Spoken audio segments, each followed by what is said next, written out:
नमस्कार दोस्तों, आपका स्वागत है अपनी YouTube चैनल पीएफपी में। निफ्टी 50 15,000 तक पहुंच चुका है। मार्च के लो 7,500 के लेवल थे और वहां से डबल हो चुका है। एक साल के अंदर अंदर इतने शानदार रिटर्न्स बना कर दिए हैं। निफ्टी अपने ऑल टाइम हाई पर ट्रेड कर रहा है। तो ऐसी सिचुएशन में क्या करना चाहिए, क्योंकि एज अ इन्वेस्टर हमारा एक दिमाग कह रहा है कि सब कुछ बेचकर निकल जाओ, मार्केट इतनी ऊपर निकल चुकी है, और दूसरा दिमाग कहता है अभी तो यार शुरुआत हुई है, अभी तो और भी तेजी हमें देखने को मिलने वाली है। तो इस कंफ्यूजन से कैसे बचना चाहिए, इसके बारे में आज हम चर्चा करेंगे। लेकिन उससे पहले अगर आपने चैनल को सब्सक्राइब नहीं किया है तो प्लीज़ सब्सक्राइब कीजिए। कुछ बेहतर जानना चाहते हैं, कुछ बेहतर सीखना चाहते हैं, स्विंग ट्रेडिंग के रिकमेंडेशन पाना चाहते हैं, तो एज अ मेंबर हमें ज्वाइन करने के बारे में सोच सकते हैं।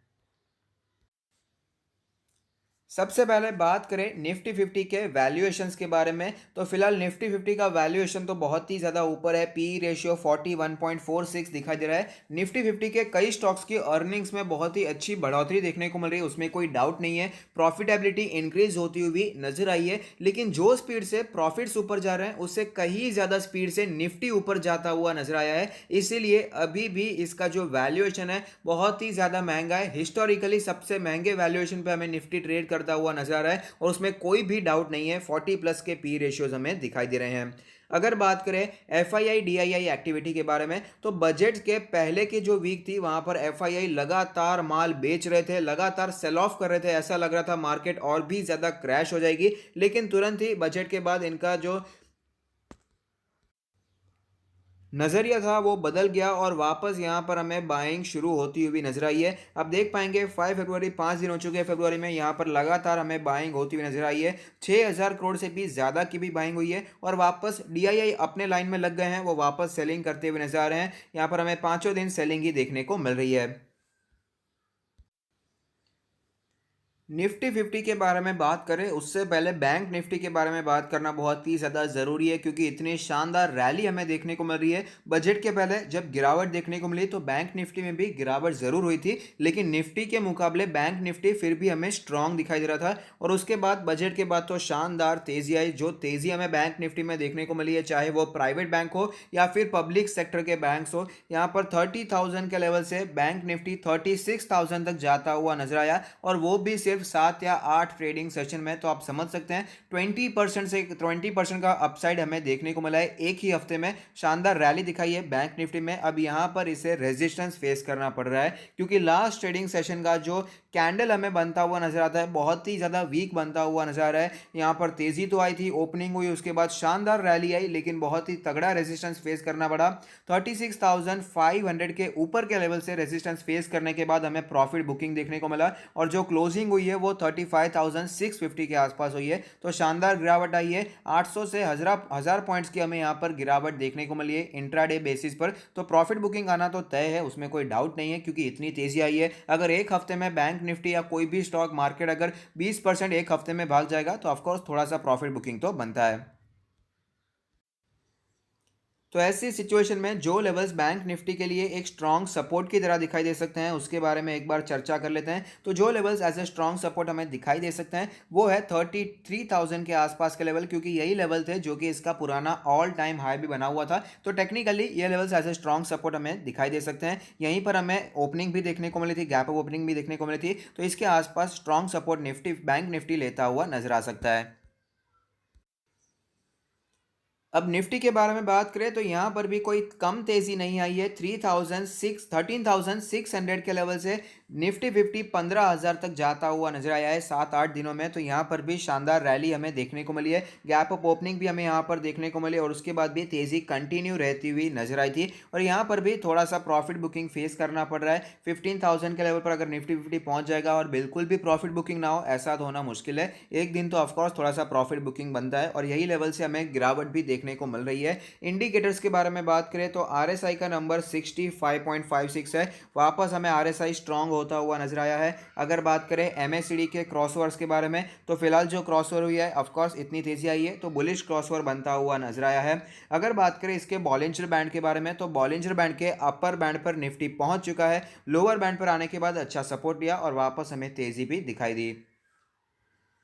पिवट लेवल्स के बारे में बात करें तो एक पिवट रेजिस्टेंस को तो इसने गैप अप में ही तोड़ दिया। आप देख पाएंगे इसका एक पिवट रेजिस्टेंस था 14,393 का लेवल, इसे तो इसने गैप अप करके तोड़ दिया, वहां पर तो टच भी नहीं हुआ। अब जो दूसरा पिवट रेजिस्टेंस दिखाई दे रहा है वो है 15,150 के आसपास का लेवल। सपोर्ट्स के बारे में बात करें तो 13,200 का बहुत ही नीचे का पिवट सपोर्ट दिखाई दे रहा है, जिसके पहले और भी कई सपोर्ट्स यहाँ पर हमें दिखाई देंगे।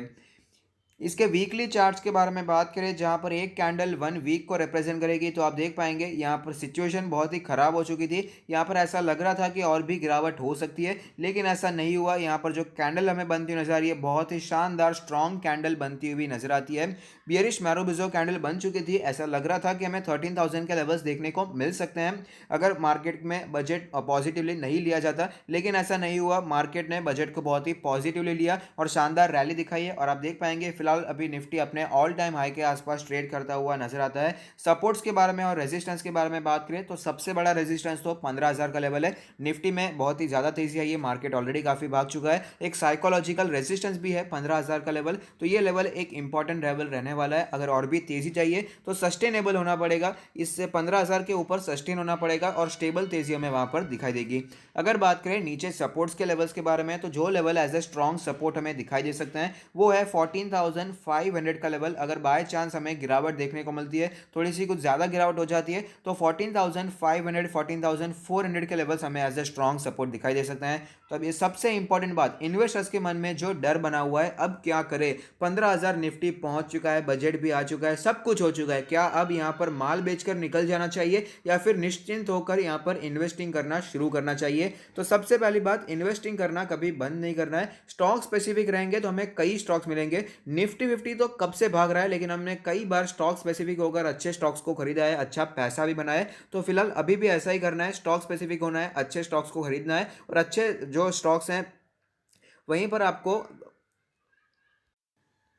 अच्छी अपॉर्चुनिटीज मिलती रहती है और वहीं पर इन्वेस्टिंग करने के बारे में सोचना चाहिए। तो क्या हमें पोर्टफोलियो बेचकर निकल जाना चाहिए? नहीं, तो उसका जवाब मेरे हिसाब से मना रहेगा। यहाँ पर पोर्टफोलियो बेचकर निकल जाने का कोई भी रीज़न नहीं है। इतनी तेज़ी आ गई है सिर्फ इसी कारण से पोर्टफोलियो बेचकर निकल जाना चाहिए, इसका कोई मतलब नहीं बनता। अगर आपको विश्वास है कि ग्रोथ देखने को मिलने वाली है, आपने जो कंपनीज को खरीदा है, आपने जिस कंपनी के स्टॉक को खरीदा है, अगर आपको लगता है ये कंपनी आगे आने वाले लॉन्ग टर्म में अच्छा परफॉर्म करेगी, तो लॉन्ग टर्म के इन्वेस्टर्स को पोर्टफोलियो बेचकर निकलने की जरूरत नहीं है। लेकिन अगर आप शॉर्ट टर्म के ट्रेडर हैं, स्विंग ट्रेडर हैं, पोजिशनल ट्रेडर हैं, तो अपने जो टारगेट्स हैं और स्टॉप लॉस है उसे इंटैक्ट रखना बहुत ही ज्यादा जरूरी है, क्योंकि सेंटीमेंट बाय चांस अगर बुरा हो जाता है तो उसमें बहुत ही ज्यादा गिरावट भी आ सकती है। क्योंकि प्रॉफिट बुकिंग के सिर्फ छोटे से रीजंस चाहिए मार्केट को, क्योंकि मार्केट ऑलरेडी बहुत ही ज्यादा ओवर वैल्यूड चल रही है, बहुत ही ज्यादा ऊपर चल रही है। तो ऐसे में कोई भी बुरी न्यूज मार्केट को बहुत ही जल्दी से ट्रिगर कर सकती है और मार्केट में वापस हमें सेंटीमेंट खराब होता हुआ नजर आ सकता है। इसीलिए अपने शॉर्ट टर्म ट्रेड्स को टाइमली एग्जिट करना है, चाहे वो टारगेट हो या स्टॉप लॉस हो,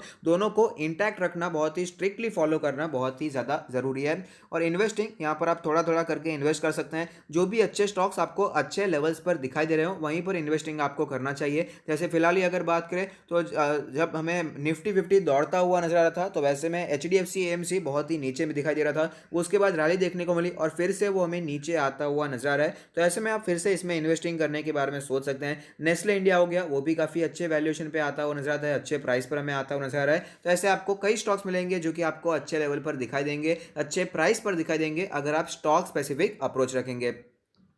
तो अगर आपको ये वीडियो पसंद आता है तो लाइक कीजिए, शेयर कीजिए, कमेंट कीजिए, सब्सक्राइब कीजिए और मुझे मोटिवेट कीजिए। Thank you, stay happy, happy investing.